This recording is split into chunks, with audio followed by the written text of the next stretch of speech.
1851 سے پہلے اس دنیا کا کوئی آدمی یہ نہیں جانتا تھا کہ خدائی کا دعویٰ کرنے والا فرعون کی لاش کا کیا ہوگا اور اس کے باقیات کہاں ہیں اور ہیں بھی کہ نہیں۔ تورات، انجیل اور قرآن مجید میں اس واقعہ کا تفصیل سے ذکر ملتا ہے کہ حضرت موسیٰ علیہ السلام اور بنی اسرائیل کا پیچھا کرتے ہوئے فرعون پانی میں غرق ہو کر اپنی فوج سمیت مر گیا تھا، جبکہ حضرت موسیٰ علیہ السلام اور بنی اسرائیل اللہ کے حکم سے سمندر کے بیچ بننے والے راستے سے گزر گئے تھے۔ اس کے بعد فرعون کا کیا ہوا تھا، اس بارے میں بائبل اور تورات خاموش ہیں، لیکن قرآن مجید میں اس کے انجام کے بارے میں بہت ہی عجیب بات کہی گئی، جس کی کسی کو سمجھ نہیں آئی تھی کہ اس کا کیا مطلب ہے۔ سورہ یونس میں فرعون کا انجام کچھ اس طرح فرمایا گیا تھا: بس ہم تیرے بدن کو سمندر سے نکال کے محفوظ کر لیں گے تاکہ تم بعد میں آنے والوں کے لیے عبرت کا نشان بن جائے۔ یہ واقعہ آج سے 3500 سال پہلے پیش آیا تھا۔ دراصل فرعون کے سمندر میں ڈوب کے مرنے کے بعد سمندر نے اس کے جسم کو اللہ کے حکم سے باہر پھینک دیا تھا، جبکہ باقی لشکر کا کوئی نام و نشان نہ ملا۔ مصریوں میں سے کسی شخص نے ساحل پر پڑی اس کی لاش کو پہچان کر اہل دربار کو بتایا۔ فرعون کی لاش کو محل میں پہنچایا۔ درباریوں نے مسالے لگا کر اسے پورے شان اور احترام کے ساتھ تابوت میں رکھ کے محفوظ کر دیا۔ ممی بنانے اور اس عمل کے دوران ان سے ایک غلطی ہو گئی تھی۔ فرعون چونکہ سمندر میں ڈوب کے مرا تھا اور مرنے کے بعد کچھ عرصہ پانی میں رہنے کی وجہ سے اس کے بدن پر سمندری نمک کی تہ جم گئی تھی۔ مصریوں نے اس کی لاش پر اس تہ کو اسی طرح رہنے دیا اور اسے حنوط کر دیا۔ وقت گزرتا رہا اور زمین و آسمان نے بہت سے انقلاب دیکھے، جن کی گرد کے نیچے سب کچھ دب گیا، یہاں تک کہ فرعون کی حنوط شدہ لاش زمین کی تہ میں چھپ گئی۔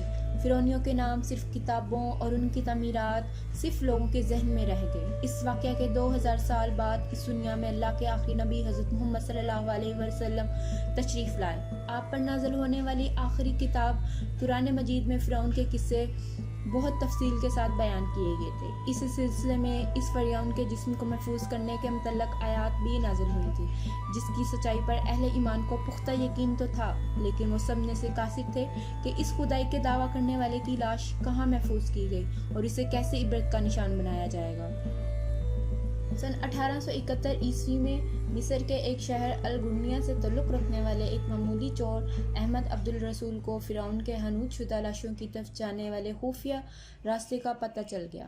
وہ اس سرنگ سے داخل ہوتا گیا اور اندر رکھے فرعونیوں کے قیمتی سامان کو چوری کر کے اسے بیچا کرتا تھا۔ ایک دن کچھ لوگوں نے اسے پکڑ لیا اور پولیس کے حوالے کر دیا۔ وہ جس جگہ سے سامان چوری کر رہا تھا وہ دریائے نیل کے قریب تھا۔ وہاں سے ملنے والے راستے کی جانب جب مسلسل کھدائی کی گئی تو وہاں دوسری ممیوں کے ساتھ غرق ہونے والے فرعون کی لاش بھی مل گئی۔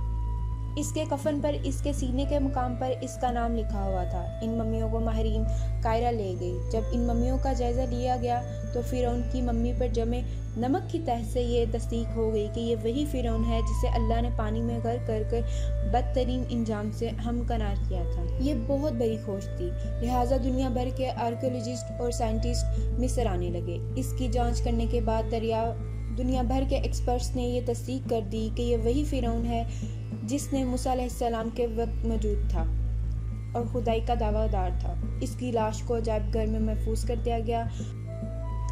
1982 میں فرعون کی ممی خراب ہونے لگی تو اس وقت کی مصری حکومت نے فرانس سے درخواست کی کہ فرعون کی ممی کو خراب ہونے سے بچایا جائے، لہٰذا مصری بھی اور فرانسیسی سائنسدانوں نے مل کر فرانس جانے کا فیصلہ کیا۔ جب فرعون کی لاش کو فرانس پہنچایا گیا، ایئرپورٹ پر اس دور کے فرانسیسی صدر خود حکومت کے تمام عہدیداروں اور فوج کے افسروں کے ساتھ استقبال کے لیے موجود تھے۔ فرعون کے استقبال کسی عظیم زندہ بادشاہ کی طرح کیا گیا۔ فوجی دستوں نے توپوں کی سلامی دی اور پھر ممی کو باہر ڈاکٹروں کی ٹیم کے حوالے کیا گیا۔ اس ٹیم کی سربراہی ڈاکٹر سورس نے کی تھی۔ مائکروسکوپ کے ذریعے ممی کا باریکی سے جائزہ لیا گیا تو معلوم ہوا کہ اس لاش میں سمندر کے ابھی تک ذرات موجود ہیں۔ ڈاکٹر مورس نے اس ممی کے بارے میں مزید جاننے کی کوشش کی تو انہیں معلوم ہوا کہ اس ممی کے متعلق مسلمانوں کے آخری نبی حضرت محمد صلی اللہ علیہ وسلم پر آخری کتاب قرآن میں تفصیل سے واقعہ درج ہیں۔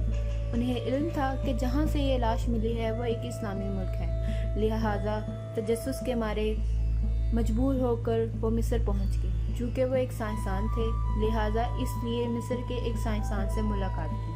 اس نے قرآن پاک کھول کر سورہ یونس کی ان آیات کا ترجمہ لفظ بہ لفظ سنایا۔ فرعون کا خدائی کا دعویٰ، اس کا پانی میں ڈوب کے مرنا، پانی سے اس کی لاش کو نکال کے اس کا ہنود ہو جانا اور پھر دوبارہ لاش کا ملنا اور پھر جدید سائنسی طریقے سے اس کی لاش کو محفوظ کیا جانا، ان سب کا اشارہ ایک جانب تھا اور وہ سب واضح تھے۔ تجھے بعد میں آنے والوں کے لیے عبرت کا نشان بنا دوں گا۔ فرعون کی لاش محفوظ کر ایسے دنیا کے سامنے رکھ دی گئی کہ انٹرنیٹ کے ایک کلک پر رسائل اور چینلز اور میوزیمز میں اربوں انسانوں کی آنکھوں کے سامنے یہ قابل ترس حالت میں موجود ہے۔ عبرت کے لیے، سوچنے کے لیے کہ عبادت کے لائق رہنے والا ہمیشہ وہی رب ہے جو سب کا خالق اور رازق ہے۔ ڈاکٹر موریس آیات کے ترجمے کو سن کر پکار اٹھے کہ اللہ سچا ہے، قرآن سچا ہے اور اللہ کے نبی سچے ہیں، اور کلمہ پڑھا اور مسلمان ہو گیا۔ ماشاءاللہ۔